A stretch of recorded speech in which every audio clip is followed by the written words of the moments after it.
Thank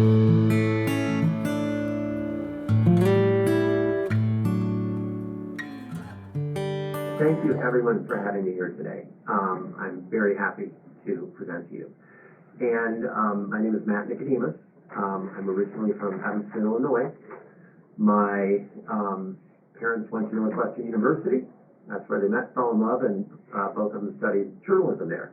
My dad went on to become a 11 times Pulitzer-nominated Chicago Journalism Hall of Fame investigative reporter. Wow. And I grew up in a house where there was discussion all the time about government corruption. And Chicago, this was the era of Mayor Daley and the Daley machine. But even before and after that time, Chicago was a very corrupt, politically corrupt town, and Illinois as a whole.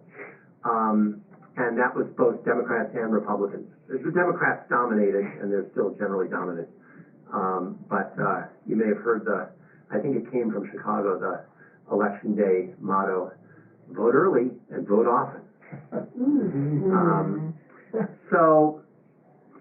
So I became aware at an early age that there was a lot of government corruption, and there were lots of forms of it, and that it didn't matter what party people were in, that they could be and they were doing it. And that there were all sorts of different reasons to do that, for gaining political advantage, for money, interactions between business and government, lots of different kinds of corruption and law breaking. And I'll just mention, when I give out the literature later, there will be this information. This is our Facebook page. We don't have a web page. We have a Facebook page. In the future, maybe we will have a web page. And then this is our email. And one of the leaflets I'll give you has that. And so our acronym is STR. So I first just want to go over a number of examples of some people who have been in government and who refused to go along with corruption. And the first one I'm going to mention, April Cook Hawkins, from the Genesee County Health Department, and this was serving the Flint, Michigan area. I learned about her. How many of you saw the Michael Moore movie? Oh, no, what was it called? Now, there were two. There was Fahrenheit 9/11, but then there was also Fahrenheit 11/9. Did you see that movie? No. So Fahrenheit 11/9, November 9th, that was the election, the 2016 presidential election, Hillary versus Trump.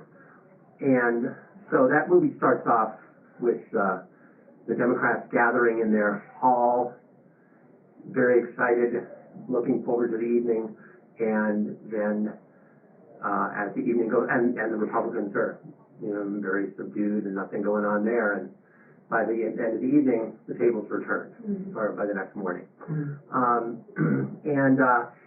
So that was where he got the title for the movie. But April Cook Hawkins, she was a secretary whose job was to record medical test results for the county. And so children's blood samples were being taken and then used to measure lead levels, because this was the big thing in Flint. And the numbers were not good. The medical people were giving her these numbers. She was typing them in, and these were going to be the official reported results. And she got pressure from the folks above saying, we want you to report other numbers. Those are not the numbers that should be reported. And she knew they were. And so she refused to do that. And it was clearly, I mean, it was something that was illegal. You cannot, in her job, you know, she's working for the government, she can't report false results. So she got fired. Okay? Joint Chiefs of Staff, in my evolution of my ideas, that movie, Fahrenheit 11/9, that was a big one for me. But also, do you remember when, I believe, Trump was still running for president? Yes, he was running for president. He said, what did he say?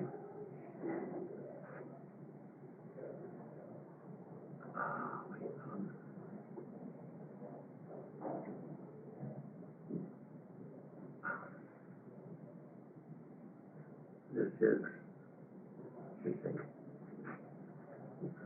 We can come back to Yeah, that. just, No, just okay. go on and then Yeah, I'll go on. on your own memory Well, problem. basically, he said that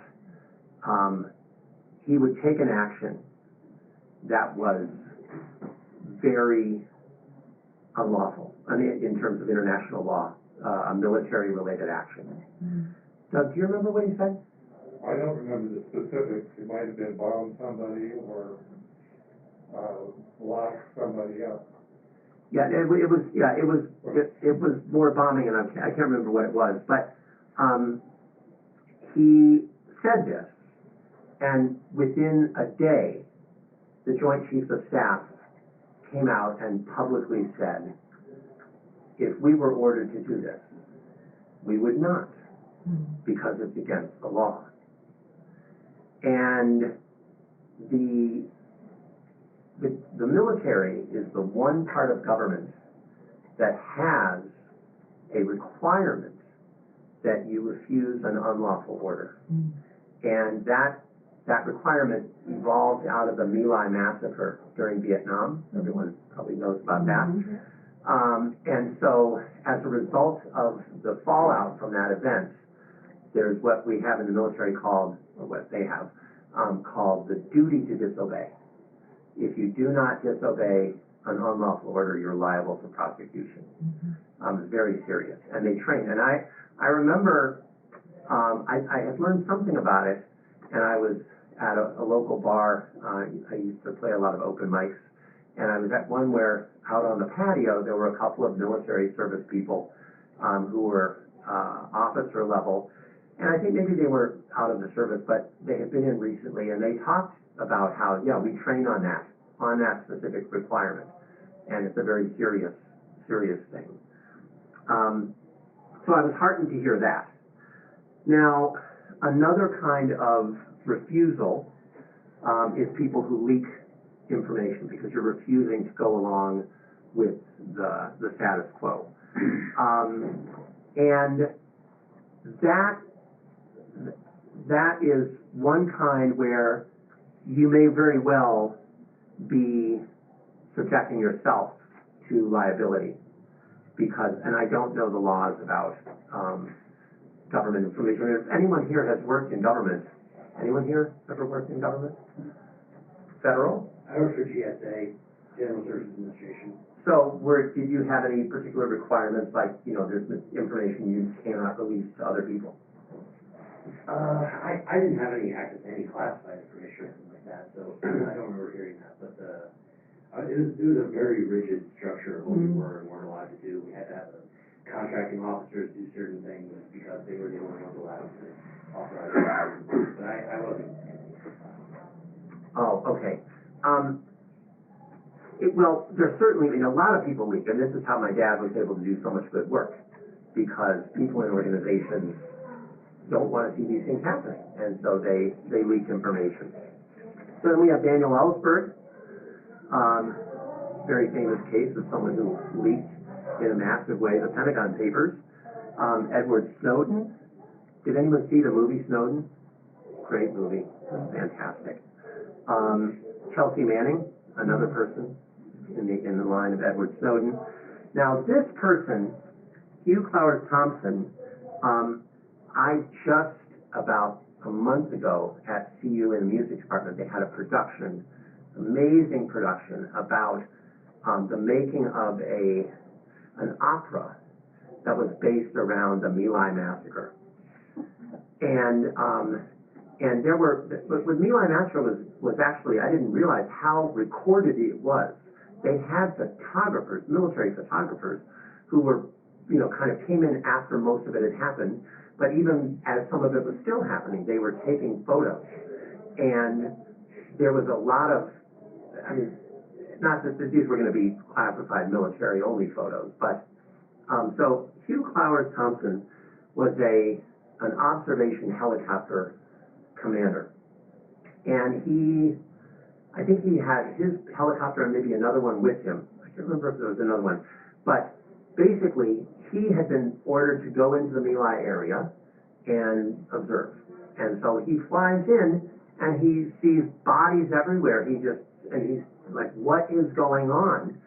And you may remember, those of you who remember more about that, there's some famous photos of like a trench with, hundreds of bodies strewn down the trench, and, lots of people have been killed in there. And he looks and sees that, and he sees also in kind of another pit a bunch of civilians who are still alive, and they're kind of cowering, and there are troops advancing toward them. And he tells his helicopter pilot, he tells the gunner, the door gunner, okay, we're going to land here, and if I give you the order, you fire on our troops. And so he went down, he landed between the troops and the trench, and told the commanding officer, you're not going to do this. And if you do, I'm going to I've told my gunners to start firing on you. And so he stopped that part, from happening. He ended up, the military did everything it could to disgrace him, and he had a very hard time afterwards. He wasn't prosecuted for that, but he helped to expose it all. And if you get a chance to see this movie, a documentary about the making of an opera about Hugh Clowers Thompson, it's amazing. You could call the people at I saw it at IMIG, that's what it's called, the music building on campus, but you could call the music department and get the information on that, or you can contact me and I've got it somewhere. So we have his story, and then we have Elliot Richardson and Department of Deputy Attorney General William Ruckelshaus. This was during the Watergate period, and they were both ordered to fire Archibald Cox, who was the special prosecutor, and they both refused. And so they just said, no, we're not going to do that. So we have this tradition already of people doing this. But it is not an easy thing to refuse an unlawful order, because the consequences for your career can be so high, right? And so a lot happens because people are just not willing to cross that line. And what we're about is having a law that will say, if you're in the government, and if you would have to, and we're focused right now on federal and state level, but we've also spoken to the city council and the county commissioners about this a few years back. But we want to see law all up and down levels of government that protects people who work in government and they're faced with unlawful orders, and we want them to be able to say, sorry boss, I can't do that, that would be unlawful. Now the law that we're looking at, it does not require the people who are ordered to do the wrong thing to report that. At least as far as we're visualizing it, it does. I don't know, I think in the Jackie Spears legislation, I don't remember there being anything about a duty to this. That's right. Right, there's no duty to report, right? Yeah. So that's our project. And we were founded in 2017, and we have been working on this since then. And, very important, we're completely nonpartisan. We're nonpartisan, and as I said at the beginning, we recognize that corruption, law breaking happens on both sides of the aisle, And it's very important for everyone to understand this. This is not like we're not out to get Republicans, because that's these days it seems, we think of Trump and, maybe a majority of the publicly illegal stuff happening is coming out of them. Now, we don't have to go too much into detail on this, but this is, and you can't really see this probably very well, but I'm going to explain. This is a chain of command. So we've got the superiors up here. This is the person we're focusing on here, the government contract, the government worker, the contract worker, and we're looking at both full-time employees, part-time employees, contracted people, anyone working for the government. And then this person, they may have subordinates below them too. Okay, so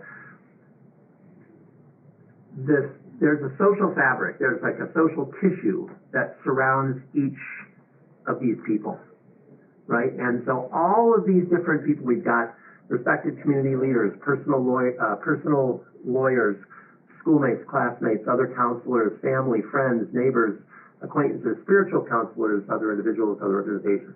And then these are organizations. So these are individuals, these are organizations, most of them. Specialist organizations, government offices, programs, agencies. There's this whole tissue around a person that can have positive influence and be supportive for that person.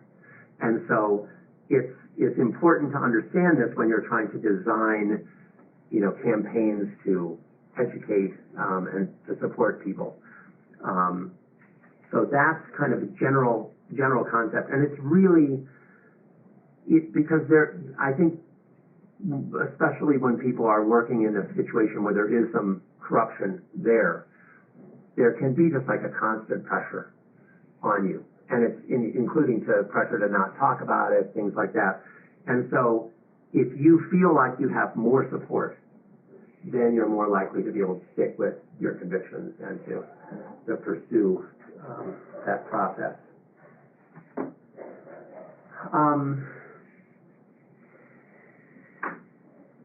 Some of the main themes, refusing having more than one definition. Sometimes refusing just means saying no. Other times it means leaking information or reporting information quietly, something like that. Some of these, I made some of these boards a number of years ago, and I'm not remembering every single point. When illegitimate orders are followed, bad stuff happens. Conscientious workers need information and support to do the right thing, so that's the chart that I just showed you. The idea of see something, say something. So if you are able to, report it. And sometimes, so for example, do any of you know someone who's ever filed a whistleblower report? Well, I have. You personally have filed a whistleblower report? Technologies, yeah, years ago, as an engineer. And was working on a government contract? No, well, the Coast Guard was involved in some of it. This was when I was as a project engineer. I eventually, I did the kind of Silkwood thing. I was a single parent, head of household, went to a lawyer in another town. He said definitely I had a class action suit, but I better get out of Dodge before I started it, and I decided my responsibilities at home were too important. Right. I was one of those people who had to do that. Exactly, and so if there's not that kind of supportive law, these are very real, considerations. I mean, either for your career, for your personal safety. I mean, in Silkwood, didn't someone try to kill her? They did, I think. Yeah, right. Yeah. And did she die in the end? I'm pretty sure. I mean, that movie was... A car crash or something like that. That was hanging over me at the time, and it really frightened me. Of course, of course. So then we want to provide models of the proper responses.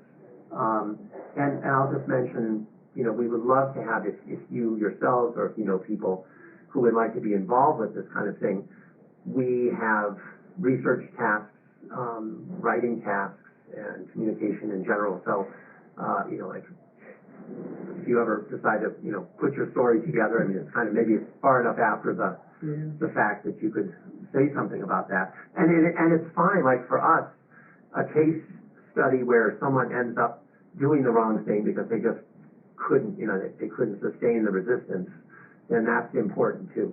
We want to be able to tell people how it is and, what happens. And then different models of proper responses and to improper circumstances. That this is essential, that people need to have models. Of course, Alexander Vindman.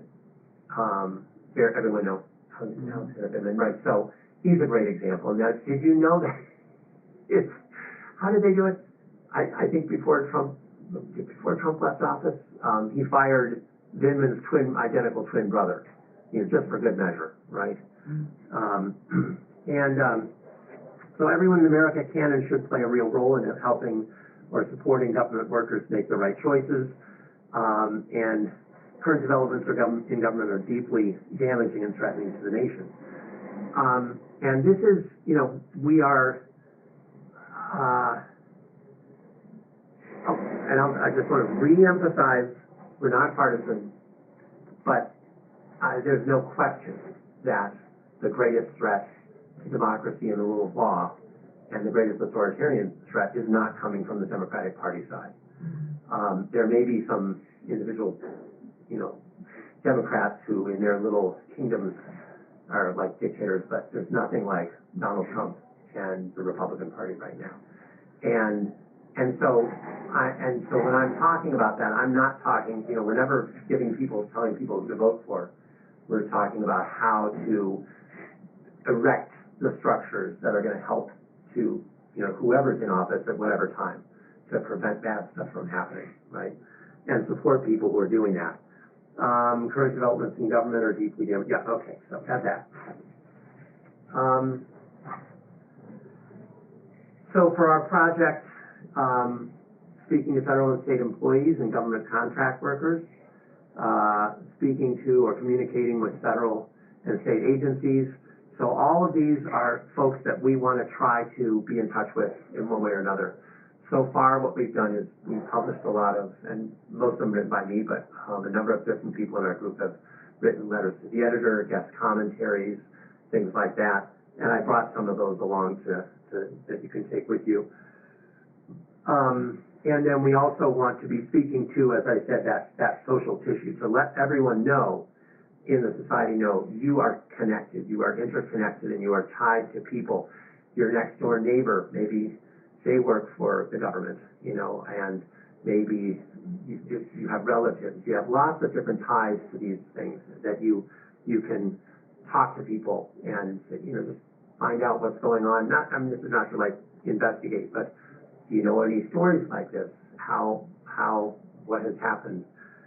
So the more that each of us can learn about the real stories and not just the theory of it, then the more effective that we can be in talking. And we really, you never know who's going to be connected with you, who might be faced with something like this, and who might really need your support and your information that you might be able to hook them up with.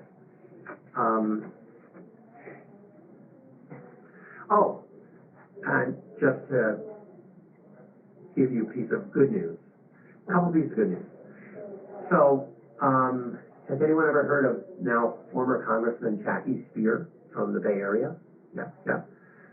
The thing she's most widely known for, unfortunately, is that she was a legislative aide to Congressman Leo Ryan from, I think, Minnesota, and she was on the plane that went to Jonestown and was attacked, and she was shot 4 times and survived. But she became a Bay Area congresswoman, and she served for a long time. she just retired last year. Like, I think she had at least 4 terms, maybe more. So we found out, Sworn to Refuse found out, and I'm not sure how we found out. Do you know, Doug, how did we find out about that? Tom disease, probably. Yeah. So have you heard of a group called the Government Accountability Project? this is a very important, GAP, Government Accountability Project. They're based in DC. They're one of the 2 largest whistleblower protection organizations in the country. And we've been working with their legal director, a guy named Tom Devine, when I was just starting college in 1978. That's when he started working as a lawyer for them. He's now their legal director. And he worked with the Legislative Council and Jackie Speer to draft in 2020, I think 2020, 2021 was the first session, and then the next 21, 22, they reintroduced it. And this is called the COVID-19 Whistleblower Protection Act. And they knew that with all the money that was going to be coming into COVID programs, there was a lot of potential for corruption. And so this was it protects whistleblowers who were working in COVID-related projects, but it also had language specifically saying people, government employees and contracted workers who refuse unlawful orders. So that's exactly what we're looking for. And so we got very excited and spoke with the staff there, and Jackie Speer's legal legislative counsel, a woman named Rachel Marshall. When Jackie Speer resigned, Rachel Marshall found a new boss. New boss is Jamie Raskin of Maryland. Champion of democracy and the rule of law, total wonderful guy. And he, and friend of Joe Neguse, because they were both, I think they became closer because they were both House managers during the second impeachment of Trump. So she started working for Jamie Raskin. At first she was working for foreign policy, but then she became his senior counsel. So we already know her. And now we also know Jamie Raskin because Joe Neguse brought Jamie Raskin to town. He brought him to Colorado to visit and check out all the cool things that we're doing here. And while he was here, Neguse organized a meet and greet at the home of a wealthy Democratic donor up somewhere in North Boulder. And one of our members called me and said, Jamie Raskin's going to be at this place. And I called my son. I don't have a car. And I said, Brian, get over here now. We got to go. And so we drove there, and that was on August 20th. On August 16th, I had a guest commentary in the camera that was called something like Refuser Protection Law Necessary to Protect Election Integrity. So I had a packet, and I put that on the top. So Brian and I showed up. The house was full of people. Raskin arrives. He's wearing his, he's having cancer treatment, so he's wearing a kerchief on his head a lot of the time. And so he shows up. He gives a just wonderful speech. He's a great speech maker. It was very inspiring and very personally motivating for a lot of people because, like he's saying, each of us has a role to play in this. We have to each take responsibility. So he did that, and then it was time for the shaking hands line, and so Brian and I went with him, stood on either side of him, photo taken, and then I have the packet in my hand. I give it to him. I explain, I tell him we've got this connection with your Rachel Marshall. He looks at the headline. He starts skimming down, and he goes, "This is great." Yeah. So I feel that we are realistically, we have a real chance of having refuser protection law, federal protection law, introduced. And we are going to be doing all we can between now and, until it happens, to get that to happen. Also, back about 2 years before that, Steve Fenberg, everyone knows Steve Fenberg, he's the president of the Colorado Senate I think he represents Boulder. And he and Edie Houghton in 2020, this was after the BLM protest in Denver and a lot of the police misbehavior during that time. Doug is a member of the National Lawyers Guild, and he's an observer of police and protester activities during protests. You know, he's an official legal observer. So Doug was at home watching TV and taking notes there, and there was just a lot of evidence that the police were not doing good things. And of course, this was also around the George Floyd time. So the state legislature that summer, they actually passed legislation, and Doug, maybe you could explain a little bit more about it. It's called the Enhanced Law Enforcement Integrity Act. Anything you want to say about that? Well, I'll just come up in front of the camera briefly here. The Enhanced Law Enforcement Integrity Act protects officers who refuse to follow an illegal order, and it penalizes officers who fail to intervene in unlawful excessive force cases, which is something that is one of the most powerful refuser protection laws out there, but it only applies to certified peace officers. But it does have this very excellent provision that requires intervention, not simply refusal, but you must intervene. And there have been multiple prosecutions since the summer of 2020 for officers who have failed to make that intervention when it was legally required. So it is very good, but it applies only to certified law enforcement officers. And the proposition of the sworn to refuse idea is that protection should apply to government employees generally, contractors, interns, volunteers, anyone who could potentially be told to do something that is against the law should have a the full protection of the law and an effective remedy if that law is violated by supervisors harassing them or firing them. Thank you. So, nutshell, that's it. Yeah, that's great. And so I mean, so right now Colorado, you know, we're on the cutting edge in that respect. And so that summer,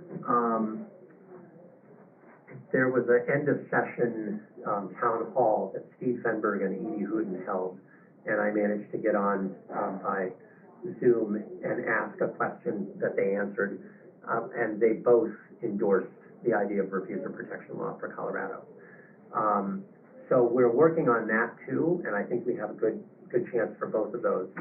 Obviously, we want to get this in place around the country as soon as we can.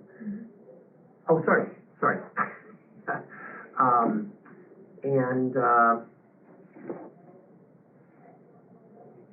And we need help.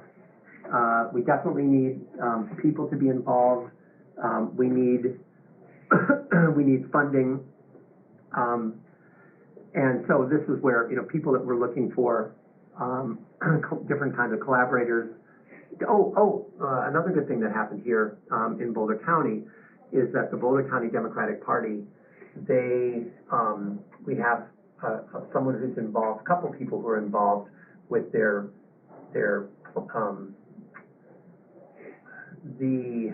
the plank. It's called the Healthy Democracy Plank Committee of the Platform Committee, right? I mean, of the Platform Group. And so that Healthy Democracy Plank is basically, well, what does healthy democracy look like? And so they inserted into that refuser protection is something in a healthy democracy. There's refuser protection. So they got that into the Boulder County, and then someone there suggested it up to the state level, and so they also put that in their platform, and they've had them for the past, I think, now three election cycles. So that's something else where we'd love to get that to the national level. In fact, the summer that we were going to do it was COVID summer, and so we really couldn't, get out to Atlanta. I think it was Atlanta maybe. So other parties, I've spoken to the Libertarians. That was about 3 years ago. They have this regular meal at Corelli's, I think it is. Non-Trump Republicans, Republican organizations. Oh, and at the Boulder Creek Festival, when it opened up again after COVID, one of our members and I went there, and the very first table that we encountered was the county Republicans, and they. There was one guy at the table, but he was very open to this, and he really liked this idea. Mm. So I don't think we have to say all Republicans are not going to, like this. And in fact, you can present it to anyone and say, so Donald Trump, what do you think about this? And, that's a question that they can answer, right? Mm. Federal and state officials, these folks, and concerned and active organizations and individuals. So there's a lot, we've made this good progress in Colorado, and we have these connections to DC, but it's a big project, and the goal is a very large project, and the timetable is very short, because shit is going down, and down and down, and it's coming and coming. It's really,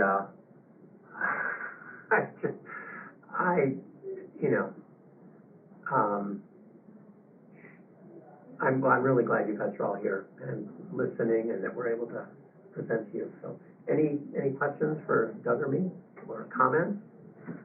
I'm just curious. One of my favorites that began the year I was born, the International Human Rights Law, which I think is a foundational law, but it doesn't have enough teeth.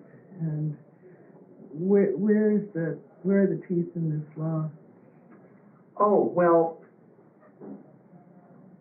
I think that maybe we could use Doug's example of the Enhanced Law Enforcement Integrity Act, where there is punishment for people who, don't intervene.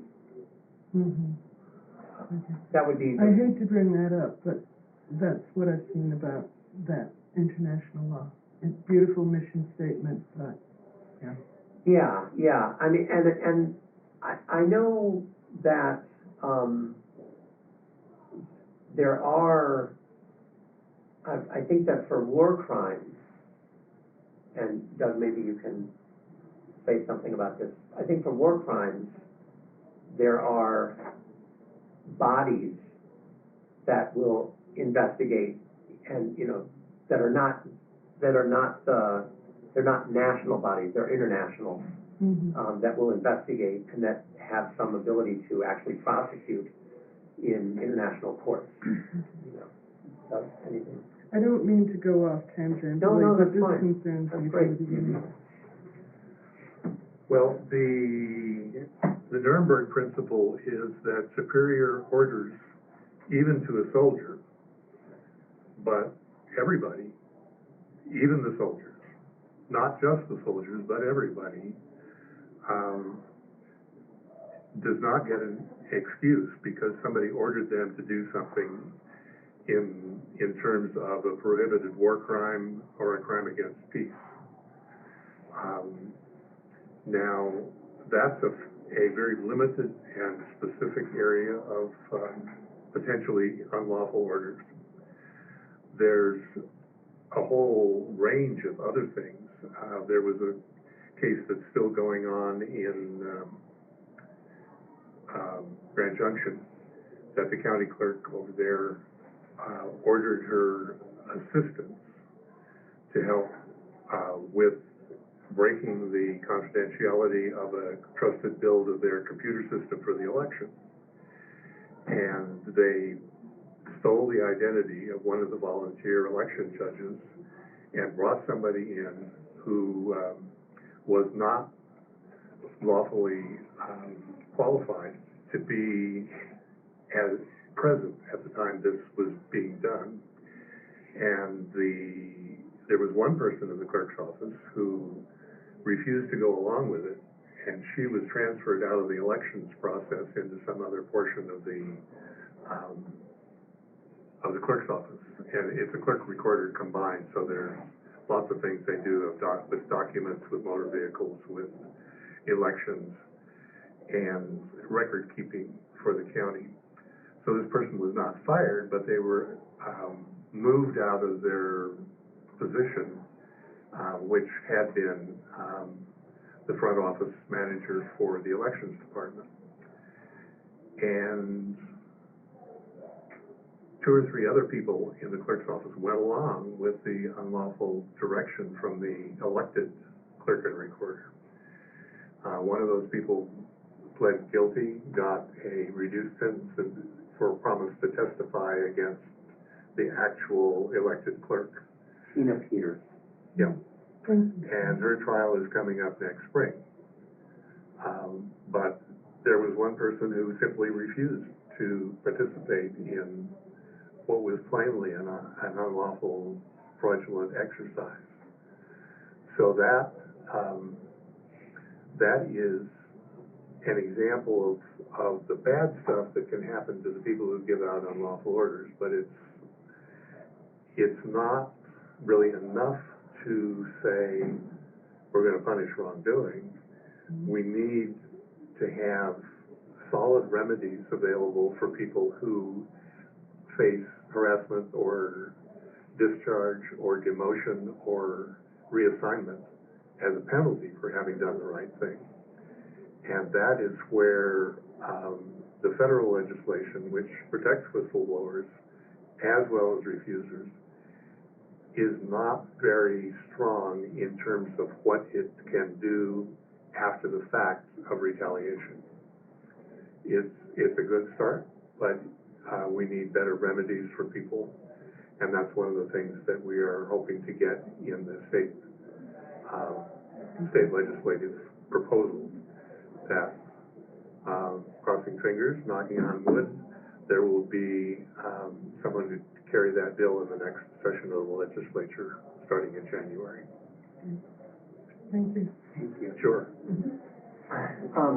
Yeah, and just the general concept about whistleblower protection versus refuser protection is that whistleblower protection happens after the wrongdoing is an accomplished fact, whereas refuser protection prevents it from happening, at all. I got a question related to what you said earlier.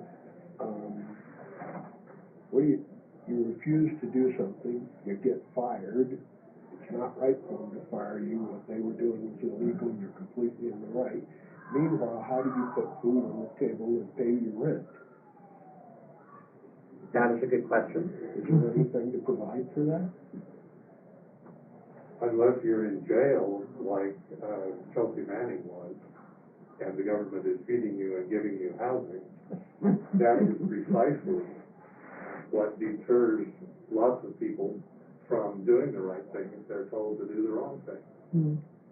Yeah, There isn't a good way to support people in the months and years it would take to get an administrative remedy to get their job back, or to get a judgment from a court awarding them back pay. Right. Doesn't help in the meantime. So, Yeah, like I said, that's just what you said. You had to raise a child and stuff, right? So. And I was guilty for quite a few years. I felt guilty that I hadn't done it, but those were my priorities. Yeah, for sure. So that's where So the you need to have refusers would need protection. participating organization that raises money to support people who do that during that time. What Right. would you call that? GoFundMe pages. Well, that also has another problem. If you have that, what if that person is in the wrong? Now you've been supporting somebody who was in the wrong for a year. So it gets kind of tricky. I'm not quite understanding Okay, what you're saying. the first question was, if I refuse, I get fired, how do I pay rent? The next thing is she mentioned you could raise money to support the refuser. Well, what if I refused, I got fired, but I was in the wrong? a year or two later, the court process plays out, and the court says, actually, you should have obeyed that, you were wrong. Now your organization's throwing a bunch of money into me, and it turns out I was wrong to start with. Oh, well, yeah, now, I mean, I can say with certainty that order refused is not going to be raising money. Right, so you have to be some No, other yeah, some other organization or organization, something, yeah. Yeah, Well, I think that there are, I mean, I think that, well, I can't say anything about, like, the existing whistleblower protection organizations, whether they, I don't think that they will give money to people, but what they can do is give you the legal support to pursue a lawsuit against the agency. and what I understood and what my lawyer advised me to do is get out of that county, get another job, get out of the purview of United Technologies, and then I could come back to him and I would have a case. Yeah, However, you know, so I got another job. I just never went back to him, you know. Right. But, I mean, there is that period of time where you're expected to protect you. It's understood if you protect yourself. right. So, yeah. And let me say three things. First, I just remembered what I spaced on at the beginning. The two things that Donald Trump wanted to do were, one, he said, if I'm elected, I will reinstate the ability to torture people. And second, we should have taken the oil when we went into Iraq, because they owed us, the people. We saved them from Saddam. They owed us, so we should have just taken their oil. And that's when the Joint Chiefs of Staff, you know, the Joint Chiefs said, no, we wouldn't do that. There's a case, and Doug can tell you about this.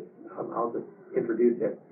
Here in Colorado, so everyone knows Suncor, right? And they were they related to Suncor? No. They were They were working on air pollution from mining activities. Oh, okay. So this is state employees. They work for the Colorado Department of Health and Environment. And so their job was there were different mining activities that involved the use of different chemicals.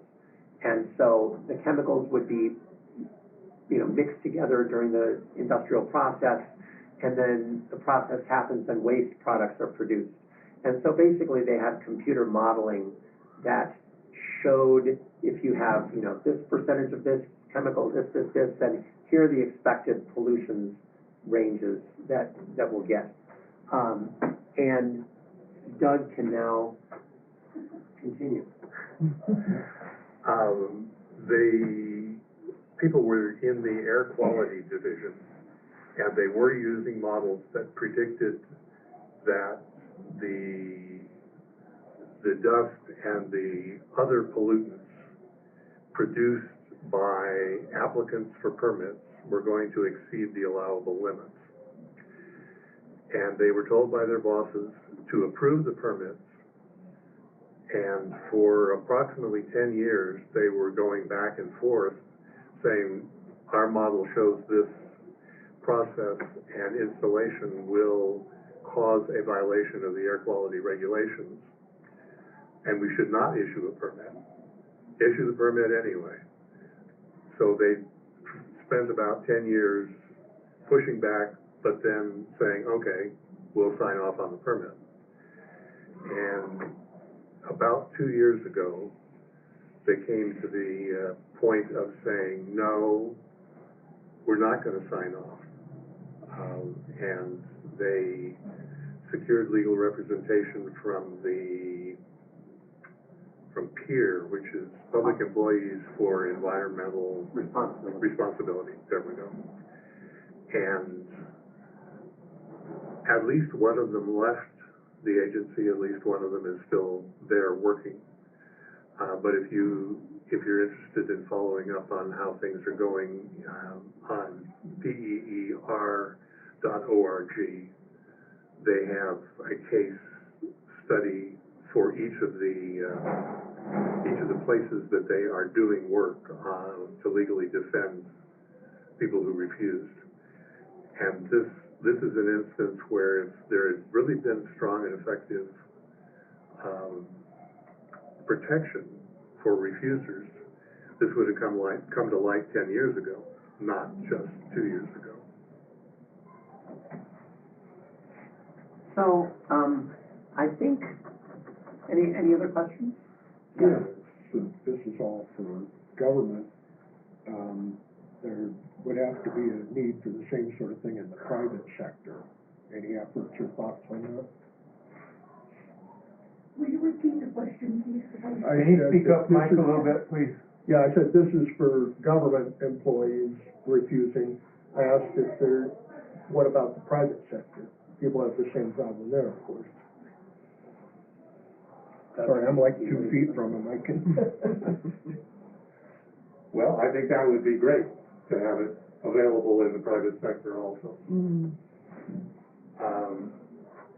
We did have that in the initiative ordinance that we were drafting, but so far we have not gotten anybody at the state or federal level who would be willing to do that. There are private sector protections for whistleblowers that are enforced by the Securities and Exchange Commission, and the ability to have an award if the government collects money that was fraudulently withheld by a private sector corporation, or if the company made money by doing something illegal, that can be clawed back, and and some small percentage, like 10 or 15%, can be given to the private sector employee who blew the whistle on this process. There's a similar thing at the IRS, but there is not as much protection against harassment, firing, demotion, and other kinds of consequences for not being a quote-unquote team player. So I think it would be great if that got added on. I think right now we're not big enough to be taking on that side of things too. But I think it's a really good idea. And as Doug said, there are lawyers who specialize in these kinds of cases, and we have connection with one that we know of. Any more? I don't want to spend much time on this, but the situation I talked about, it was again one of those examples of a large corporation contracting at times with part of the government. In this case, for me, it was handling the Coast Guard. Oh, okay. And inspection of equipment and production of equipment so there was a situation where, and it happens all the time with large corporations, they contract with government programs. Would this cover at that time that kind of situation?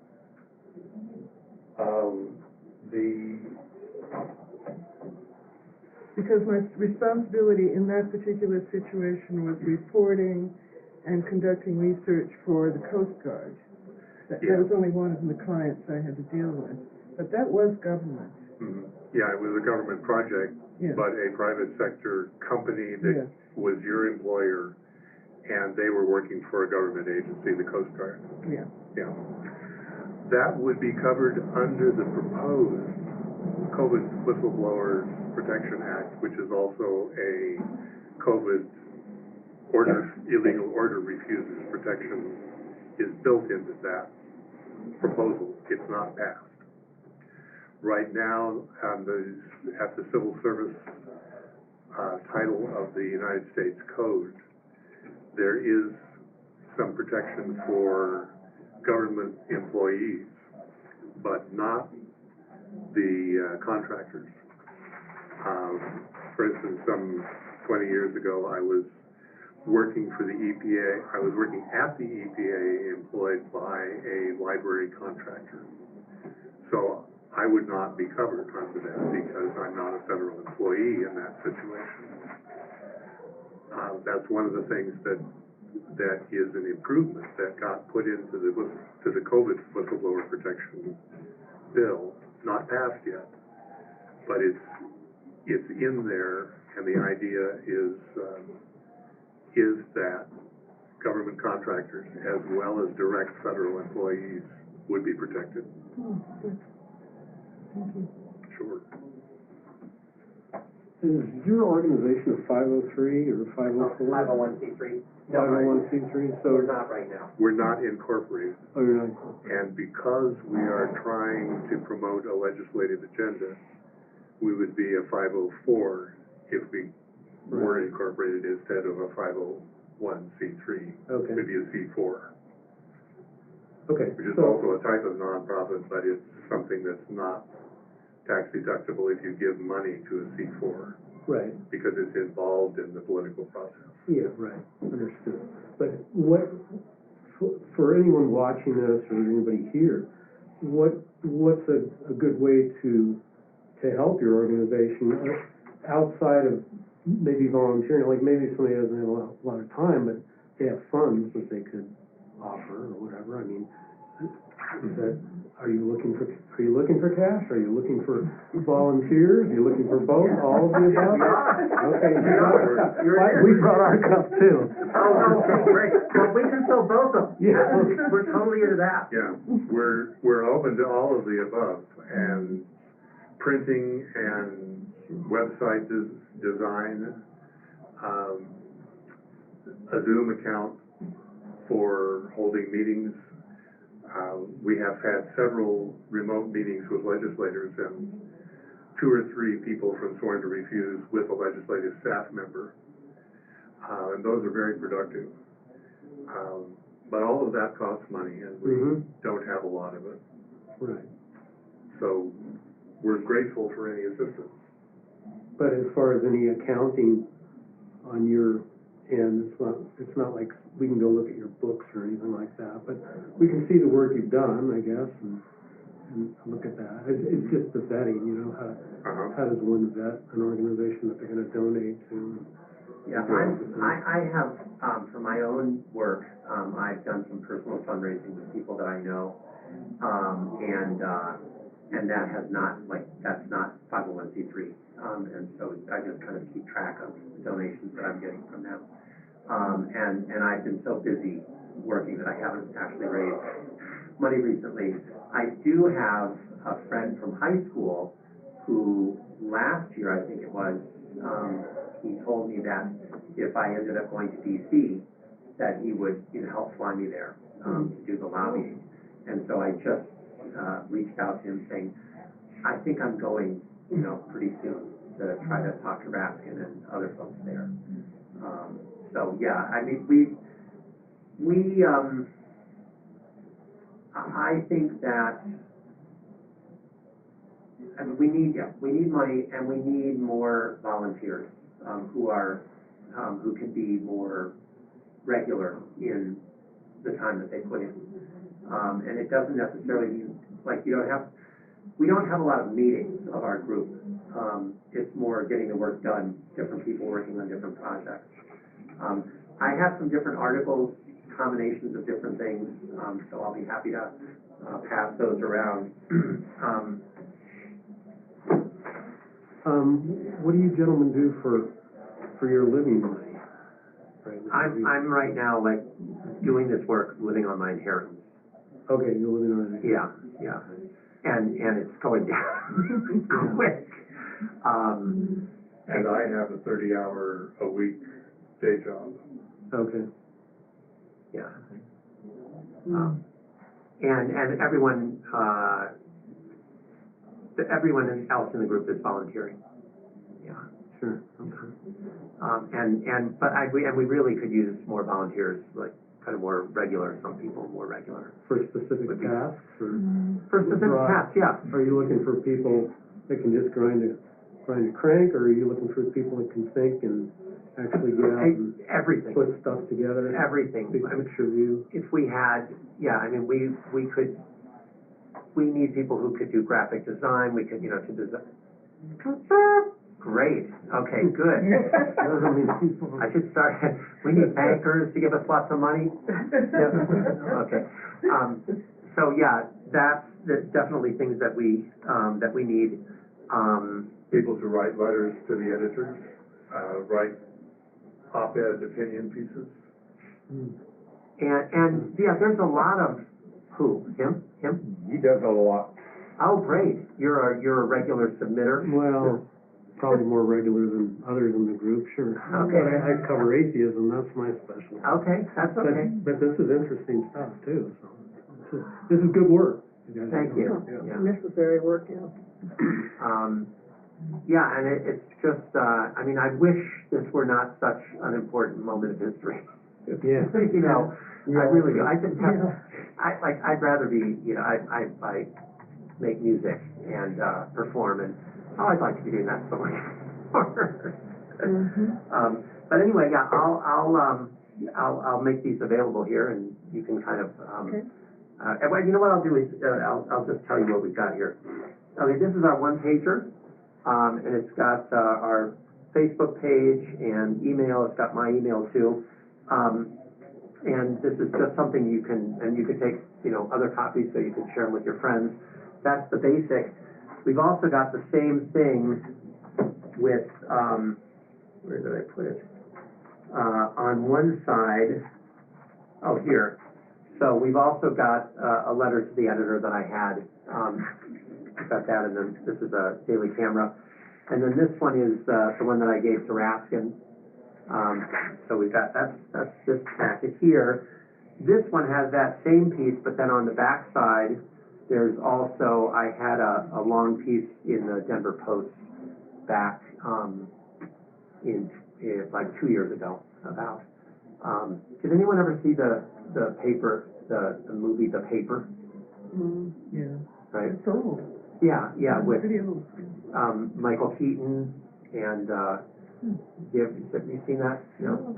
Oh, there's a scene at the end of that movie where the daughter of the publisher, she's like been butting heads with him her whole life, I guess, and the movie is the story of this one day, basically, in this very controversial story, and then it gets published. So in the morning it gets delivered, and the cycle is done, and the paper gets delivered, and this woman comes out and picks it up, and she looks, because she knows the story's going to be in there, and she reads it. And so when this letter of mine, I knew it was going to be in the Denver Post, and it got the main position in the Denver Post.